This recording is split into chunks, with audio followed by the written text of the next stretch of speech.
بسم الله الرحمن الرحيم الحمد لله رب العالمين أشهد أن لا إله إلا الله هو الملك الحق المبين وأشهد أن محمدا عبده ورسوله المبعوث بالبركة والإنعام والصلاة والسلام على سيدنا ونبينا محمد وعلى آله وأصحابه أجمعين أوصيكم عباد الله وإياي بتقوى الله فاتقوه وأطيعوه إن الله مع الذين تقوا والذين هم محسنون أما بعد. Дорогие братья, дай Аллах, чтобы сегодняшний день и последующие дни были нас баракатными, чтобы Всевышний Аллах принял все наши благие влияния. Всевышний Аллах говорит в своем священном Коране: Бисмиллахи рахмани рахим, Мухаммаду Расулуллахи валладина маху ашиддау аля куффари рухамау байнахум, тарахум рук'ан суджада ябтагуна фадла мин Аллахи ва ридвана.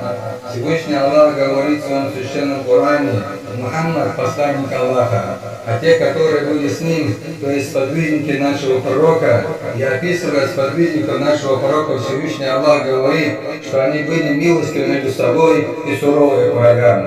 И дальше, описывая сподвижников нашего пророка, Всевышний Аллах говорит нашему пророку: и ты видишь, как они кланяются и падают ниц, стремясь к милости Аллаха и его довольству. Дорогие братья, сподвижники нашего пророка, они ничего не жалели. Они не жалели своей души, они не жалели своих имущества, чтобы получить довольство Всевышнего Аллаха и чтобы получить милость от Всевышнего Аллаха. И поэтому наш пророк, алейхиссалату вассалам, сказал: «Усикум би асхаби». Наш пророк, алейхиссалату вассалам, говорит, что я завещаю вам своих сподвижников.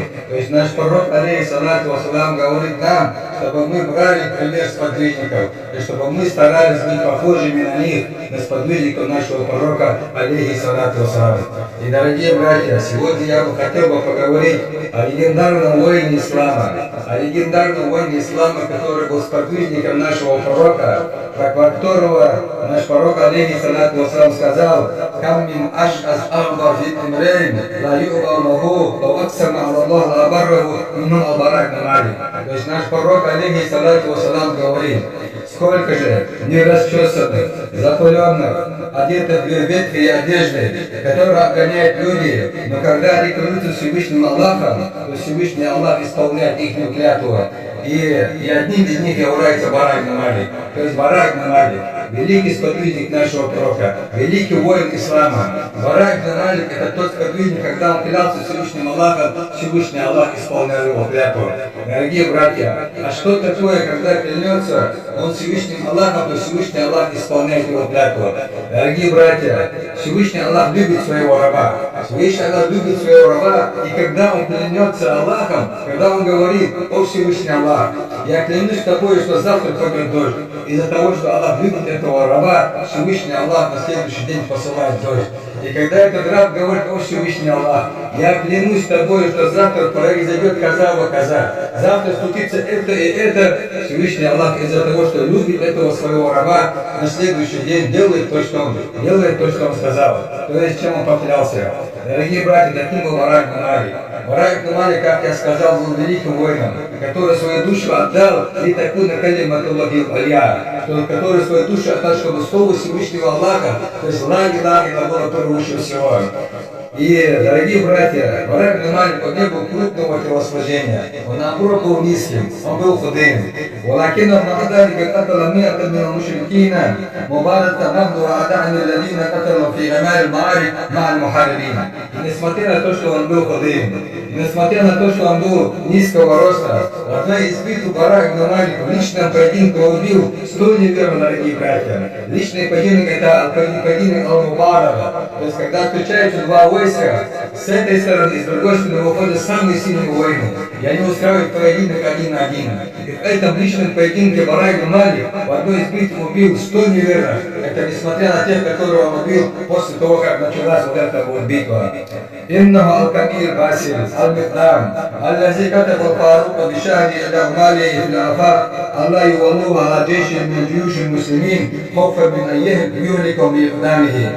И он был отважным воином, героем, по поводу которого Умар ибн Аль-Хаттаб писал своим наместникам в провинциях. Что писал Умар ибн Аль-Хаттаб? Он писал: не назначайте Барак ибн Малика командующим ни одной из мусульманских армий, так как есть опасение, что он погубит это войско своей отвагой. Дорогие братья, Барак ибн Малик, когда начинал биться, когда начинал бой, у него не было отходить назад. Но в бою бывают такие моменты, когда нужно отойти. У Барак ибн Малика этого не было. Поэтому Умар ибн аль-Хаттаб писал своим наместникам в провинции: не наставляйте его командующим ни одной из армий, ибо он погубит это войско своей отвагой. إنه البراء بن مالك الأنصاري أبو أنس بن مالك خادم رسول الله صلى الله عليه وسلم. Барак ибн Малик был братом Анаса ибн Малика. А дорогие братья, Анас ибн Малик — это тот сподвижник, который был рядом с нашим пророком 10 лет. Это тот сподвижник, который ухаживал за нашим пророком целых 10 лет, дорогие братья. И Барак ибн Малик был его братом. Дорогие братья, подвигов у Барака ибн Малика очень много. Но я бы сегодня хотел рассказать подвиг, который он совершил в Ямаме. В Ямаме. Ямама — это была битва между мусульманами и Мусейлимом аль-Каззабом.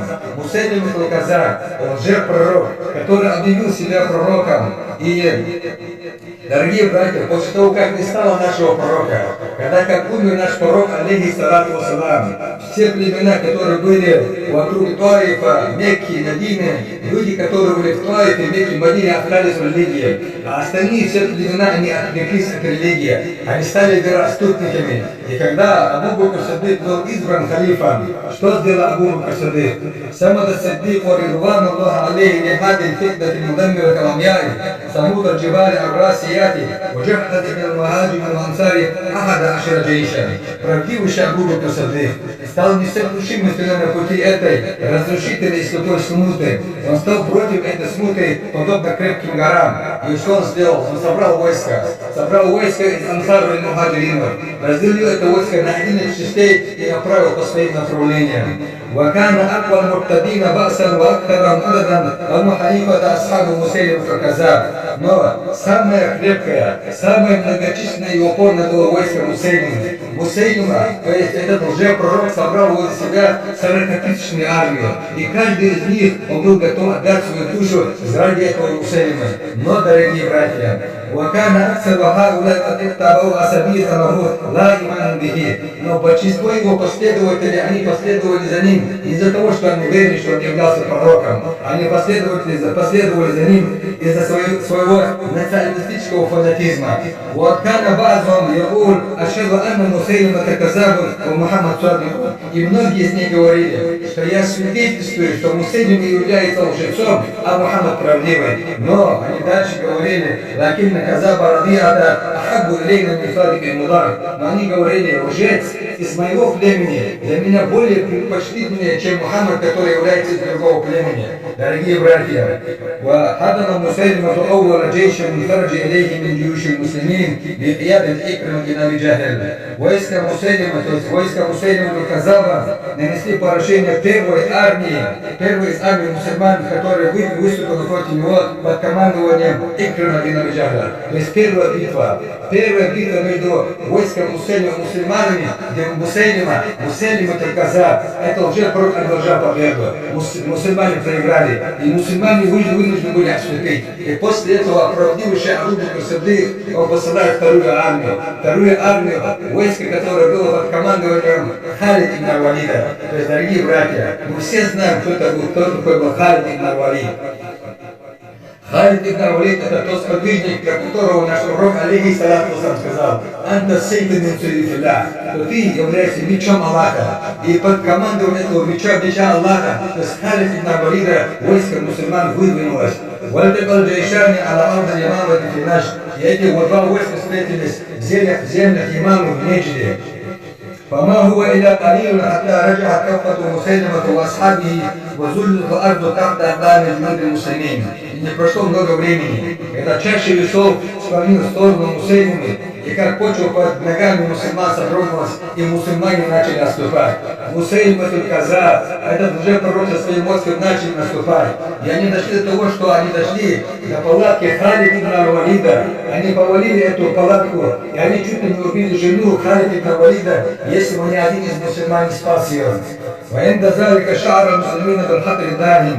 И в этот момент мусульмане почувствовали серьезную опасность и осознали.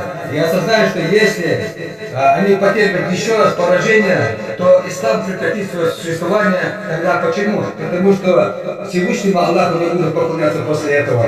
И после этого Халид ибн Валид, он сделал перестановку в своем войске. И после этого начался ожесточенный бой.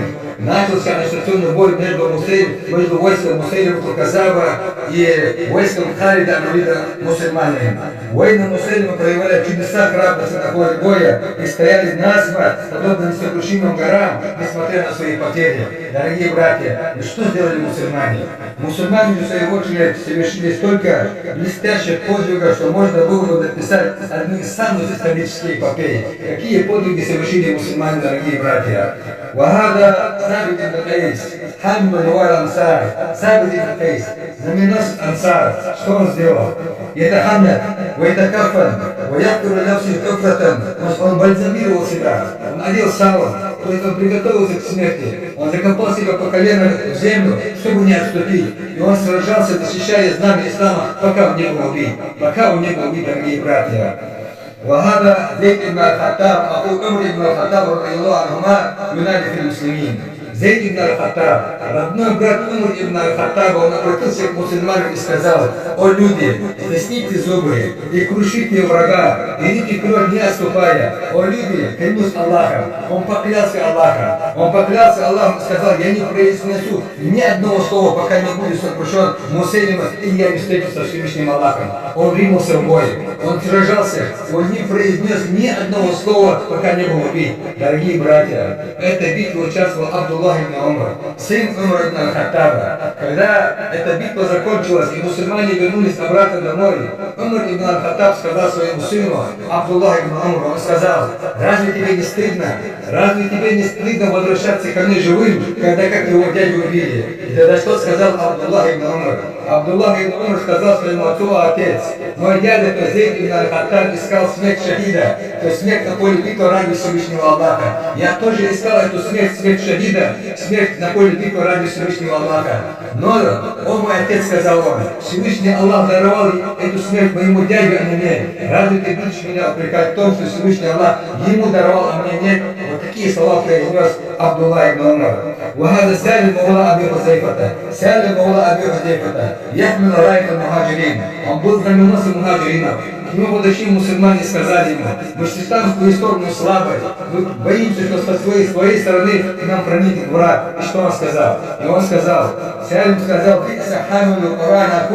«Если с моей стороны к вам проникнет враг, если моя сторона будет слабой, то я буду плохим носителем Корана». Он ринулся в бой и сражался, пока его не убили. Дорогие братья, «Валакинна бутулати хавлая джамиан татадалу амама бутулати барай гумарик вабиелога анху вахам аджмаин».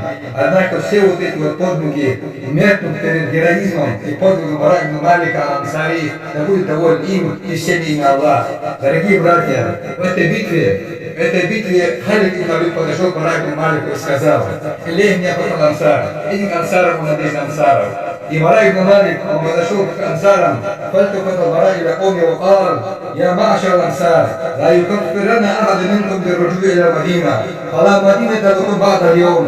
Он сказал: «О Ансары, пускай никто из вас даже не думает возвращаться в Медину. Нету для вас Медины с этого дня. Иннама Аллах вахду сумма аль-джанна». Для вас только Всевышний Аллах и рай. Всевышний Аллах и рай. Медины нету. Нельзя отступать. Мы только идем вперед». И Барай ибн Малик ринулся в бой. Барай ибн Малик ринулся в бой. И он рассекал людей неверно, убивая их. Ансары ринулись за ним. И мусульмане, когда увидели, что творит Барай ибн Малик и Ансары, у них боевой дух поднялся. И они, мусульмане, как одно целое, начали наступать так, что здесь почва под ногами войск Мусайлима Казаба, она содрогнулась. И Мусайлима со своим войском начали отступать. Они отступали, там был сад. Они закрылись в этом саду. Это был большой сад, у которого стены были высокие. С этих стен они обрушили целый град стрел на мусульман, где мусульмане внесли очень большие потери. И что случилось после этого? После этого Инда Залика Такадана Милвар Муслимин, Албара ибн Малик. И после этого выдвинулся легендарный богатырь мусульман. Кто? Албара ибн Малик.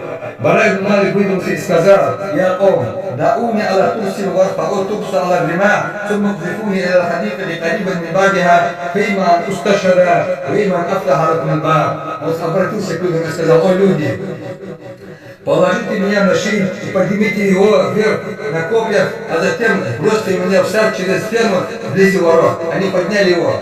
А он, Бара ибн Малик, был низенького роста. Он быстро уселся в этот щит. Они подняли этот щит и с другой стороны сбросили его. И Бара ибн Малик от молнии спустился врагам. Он перебил всех, которые были, стояли возле этих дверей, открыл двери. И мусульмане ринулись в этот сад. И после этого начался ожесточенный бой, где мусульмане одержали сокрушительную победу. В этом саду мусульмане убили 20 тысяч неверных, убили Мусаилиму Казаба. И из-за этого вот этот сад назвали Хадик Атуллов, то есть сад смерти. Дорогие братья, эту дверь вышел Бара ибн Малик. Он был изранен. На нем было 80 тысяч ранений. Ранения от копьев, от мечей, от стрел. Халид ибн Аль-Валид целый месяц сам его лечил. Но после того, как он излечился, что сделал Бара ибн Малик? Завал Бара ибн Малик Ансари ятуку иля шахадати аллати фатата йома Хадик Атуллов. Он дальше продолжал сражаться. Он что сделал? Он по-прежнему стремился отдать свою жизнь во имя Всевышнего Аллаха, и чтобы умереть на поле битвы и обрести степень шахида, то есть степень того, который умер на поле битвы. وتثبت يقود المعارك الواحدة مع الأخرى شوقا إلى تحقيق أمنية الكبرى. И он продолжал сражаться, пока не осуществилась его заветная мечта. А его заветная мечта была умереть на поле битвы, сражаясь ради Всевышнего Аллаха. Дорогие братья, его заветная мечта осуществилась, когда мусульмане завоевывали город Тустар. Это было в Персии. Когда завоевывали Тустар, мусульмане осадили этот город. И эта осада очень сильно затянулась. Осада затянулась. Мусульмане устали. Было холодное время года, когда мусульманам было холодно. Мусульмане устали. И мусульмане знали, что пророк алейхиссалату вассалам сказал про Бара ибн Малика: «Уаксама Аллаху ла абарраху». Если он поклянется Аллахом, Всевышний Аллах исполнит его клятву. Они подошли к Бара ибн Малику и сказали: «О Бара, ты же знаешь, как затянулась эта осада. Ты же знаешь, как мы устали». Пророк алейхиссалату вассалам для тебя вот так же сказал: «Поклянись Всевышним Аллахом, чтобы наконец-то мы одержали победу». И после этого Бара ибн Малик обратился к Всевышнему Аллаху, и Бара ибн Малик сказал: «О Всевышний Аллах, ахсамту алейка я раб, ламна манахтана атакахум ва рахтан мунабиик». Он сказал: Всевышний Аллах, я поклялся тобой, что ты даруешь нам победу и меня присоединишь к своему пророку. То есть я буду убит в этой битве. Дорогие братья, не прошло много времени, как Бара ибн Малик поклялся. Один из жителей этого города вышел, показал мусульманам туннель, через который мусульмане прошли, открыли дверь этого города, и после этого мусульмане ринулись в бой. Там была ожесточенная битва. И в этой битве, до начала этой битвы, Бара ибн Малик сразился в поединке, в личном поединке убил 100 неверных. Дорогие братья, и Бара ибн Малик был убит в этой битве. И когда он был убит, когда мусульмане нашли его после битвы, когда его нашли, на его лице была сияющая улыбка. Дорогие братья, эта сияющая улыбка о чем говорит? Говорит о том, что он был доволен этой смертью, что он приобрел то, что он мечтал.